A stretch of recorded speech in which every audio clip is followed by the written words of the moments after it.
What's up, everybody? Welcome back to another highly combustible reaction. We're jumping into the next one on our itchy boots journey. Get over, show Norally all the love in the world. The links inside of the description.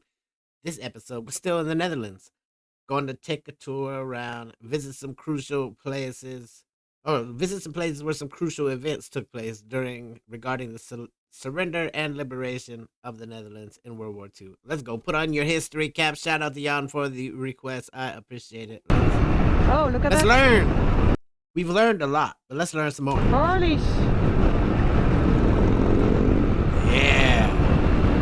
I miss my Harleys so bad.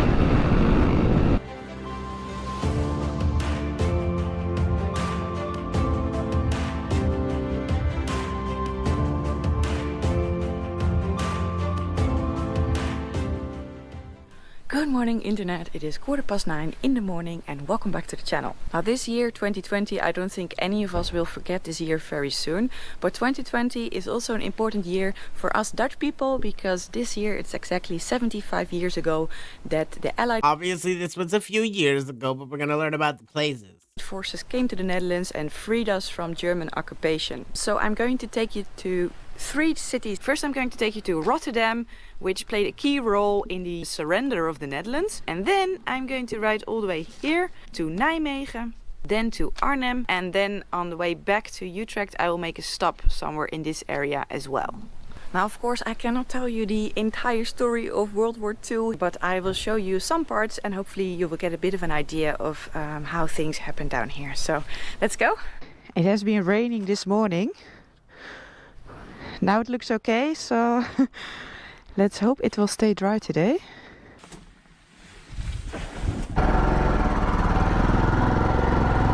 Oh, and finally my mount here at the front arrived, so I can now have my camera here. So no more complaints about the camera being on the side of the helmet. Which is very nice. I didn't really like the camera on the side of my helmet very much.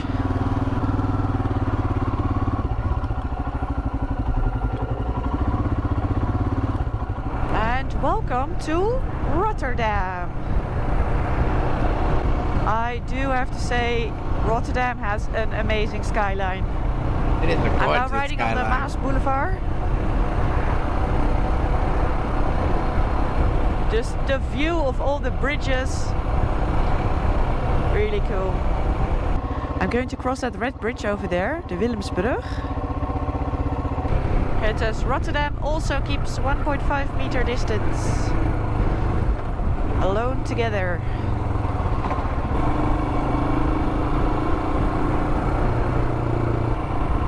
I love this bridge, the Willemsbrug. I love everything we've seen from Rotterdam. Seriously, like legitimately, the architecture is out of this world. All the bridges, just the amount of manpower that went into building the city, and the amount of thought and intellect. It's just a beautiful thing to see. It really, The iconic really is. bridge in Rotterdam, this one.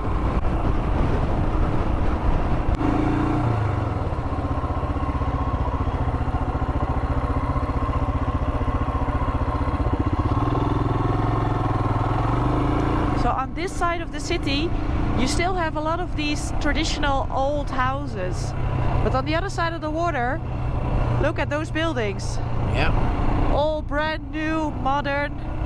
I love visiting big cities, but I don't think I can ever live in a huge city. So that face of Rotterdam looks very different from most of the other cities in the Netherlands, which more have city centers which look like this. And I'll tell you why. We know why.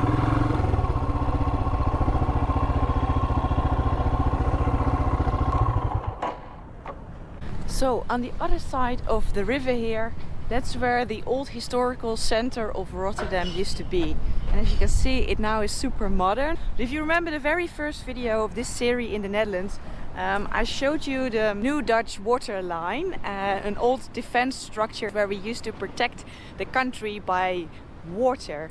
But unfortunately that didn't protect us any longer in World War II, because then the Germans came with airplanes. So what happened is that in May 1940 the historical city center of Rotterdam completely got destroyed by bombs that were being dropped from airplanes by the Germans.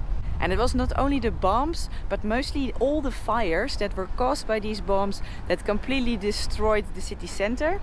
So in only a matter of about 15 minutes, the entire old city center got destroyed, 800 people died, and the city of Rotterdam surrendered to the Germans the same day. 15 minutes. And because the Germans threatened to do the same thing to Utrecht, the entire country surrendered the next day.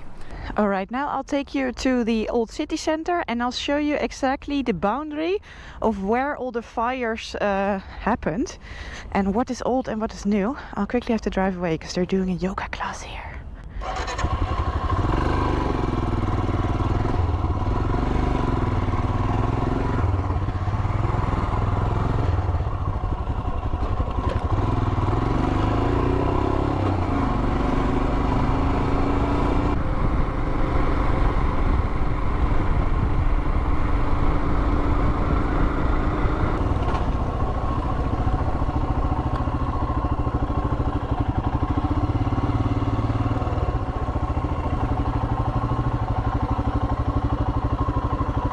Alright, this is one of the examples. So this is the exact boundary. So throughout Rotterdam you see that little red thing. I'll just quickly get off before somebody passes here. So throughout the city they mark the line. So this is the line of fire. You see the little airplane with the bombing and the fire. So this is the line. So it ran this way. So this is old and this is new, and these two buildings, they differ about 1 century in age. Crazy, right? So the fire just went through here. Wild. And if you follow all of these marks, that's 12 kilometers of fire line through the city. Oh, there's a car coming. Have to go. Quick, quick!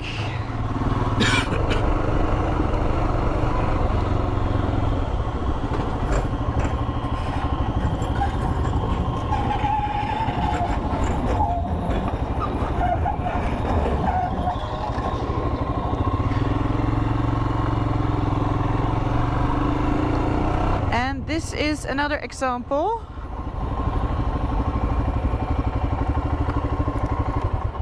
So this is another super clear example. So this building is built in 1877 and this building is from 1956.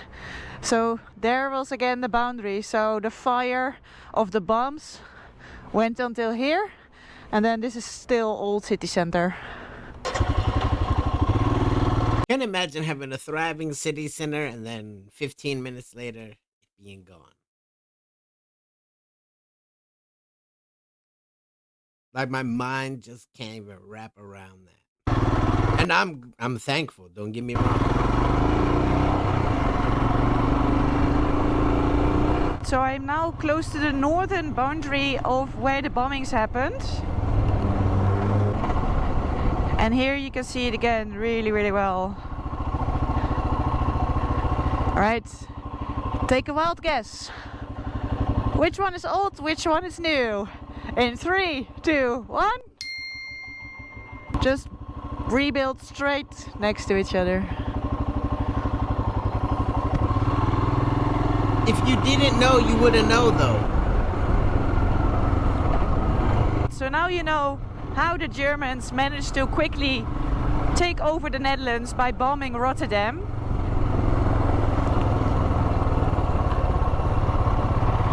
So now I'm going to ride to a small place close to Nijmegen, about 100 kilometers from here.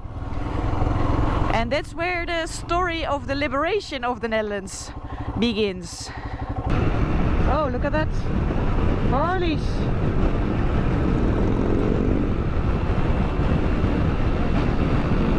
It looks like a prime day, pristine day to be out on your bike.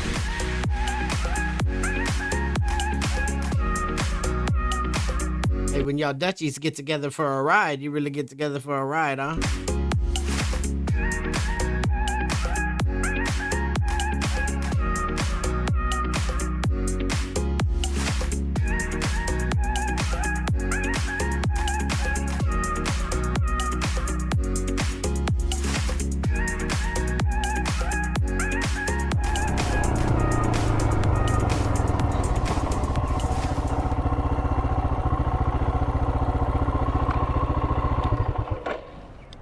So from that moment that the Netherlands surrendered to Germany, we're going to fast forward about 4.5 years later. And that's September 1944. And in that time the Allied forces already freed the north of France and Belgium. So to free the Netherlands, there were several operations which were crucial. And one of them was the Market Garden operation. And the idea of the Market Garden operation was to seize 9 bridges via an airborne attack and hold those bridges until the land troops came with the tanks. And this bridge behind me over there is the John S. Thompson Bridge, which is named after Lieutenant John S. Thompson, who came here. He was an American and he came with only 16 men. And they landed, so they jumped out of the airplanes with parachutes and they landed somewhere over there in that area. And then slowly they took over. There were some Germans defending the bridge on that side. And then later that day they also moved to the north side. And then they had the bridge and they could continue.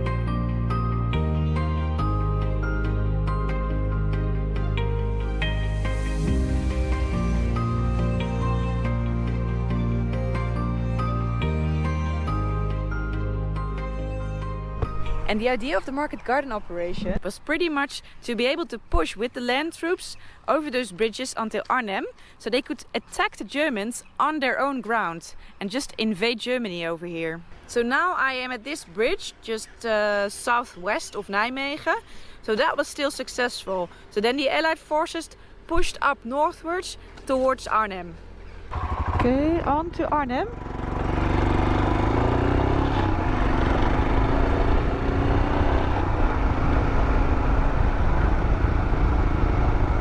I entered Arnhem.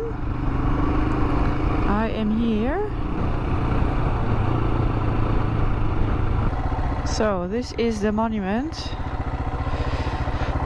of the Market Garden operation, and that's the bridge. So I am now at the airborne monument, but the main thing obviously is the bridge over there. And this is where Operation Market Garden failed. So the Allied forces did not manage to take the bridge, and it all turned out to be a huge disaster. And of the 10,000 paratroopers that participated in the Market Garden operation, only 2,000 managed to go back to their units. So most of the paratroopers that were dropped on this side of the bridge got separated from their units. And the bridge itself got heavily damaged. So the bridge, as you see it today, is not how it looked like back then. But it has been the stage of many movies. So there's been a lot of movies being made about this operation. And I think the most famous one is called A Bridge Too Far, which is a great title because that's exactly what went wrong with the operation. It was just one bridge too far. So the entire story of this operation, it is way too big to tell you in this video. So yeah, I would say watch A Bridge Too Far, the movie, or any of the other movies about Market Garden operation, because it is super interesting. But yeah, there are so many details of this operation that I do not know myself and cannot possibly share all of them with you. But this location has played a crucial role in the liberation of the Netherlands, and because the operation failed, it took almost another 6 months before the Netherlands were finally liberated from the Germans. And every year there is a concert at this bridge to commemorate all the Allied forces and all the soldiers that didn't make it over here. Every time we watch something about World War II, it really breaks my heart. It gets me super emotional. Not only because we have a lot of friends that are Dutch, like just putting yourself there, trying to imagine it, seeing the actual structures that have been there forever, having someone go out there and lay it all out for you. Like, it was hell on earth war is. I know I've seen it firsthand and it's not a fun thing. But on the other hand, this war, there were mighty heroes. People willing to put it all on the line for the good of other people. Not just being used as a tool from crooked ass officials. Like setting people free.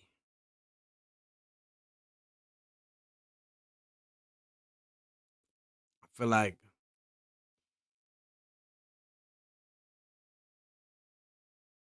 I don't know, it makes me proud of the folks that went over and did it, but at the same time it's harrowing. It's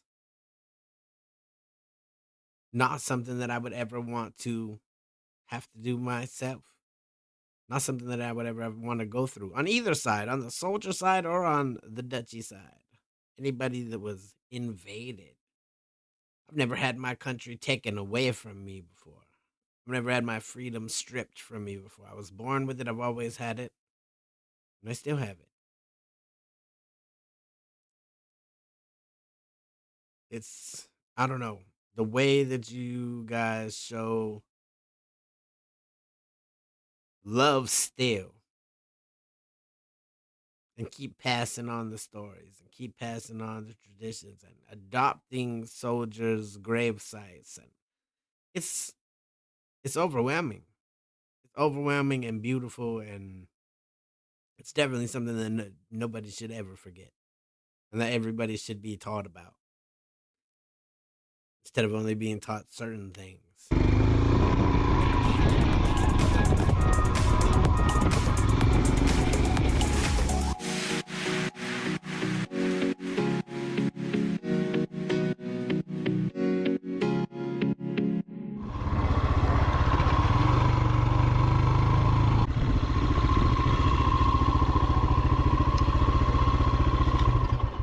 So all through the country there are military cemeteries, such as this one.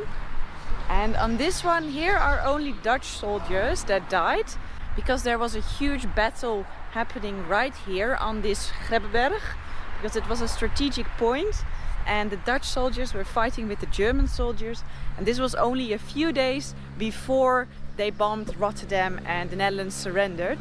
But there are much bigger military cemeteries. There is one very large American cemetery where American soldiers that died here in the Netherlands trying to liberate us, and there are more than 8,000 graves there, and that's all the way in the south where I was in the last video, but it was closed because of Corona. But these cemeteries are generally kept meticulously, like it looks really well kept, and the cemetery It's all pristine. It really is. It's just every single cemetery that we've seen, just looking at it makes you feel some kind of way. So I can only imagine walking the grounds, especially the grounds where battles actually they happened right there. Not that very long ago in the grand scheme of things. Trees that contain Allied forces, because 13,000 Allied soldiers died trying to liberate the Netherlands, and there are special programs where Dutch people can adopt a grave, and then they make sure that this grave is being kept well. Every year there's flowers being placed there, and this system of adopting a grave of one of the Allied soldiers already started in 1945, and it's so popular that there are huge waiting lists to adopt a grave, and now you cannot even register anymore because the waiting lists to adopt such a grave are so long. So I think it's quite special that even after 75 years that is still something that is really alive here in the Netherlands, and that we are still so grateful for the people that came to give us our freedom back. See what happens when a bunch of governments get together and use their power to stop evil instead of going out and doing evil. Imagine if they all got together and focused on the good of humanity.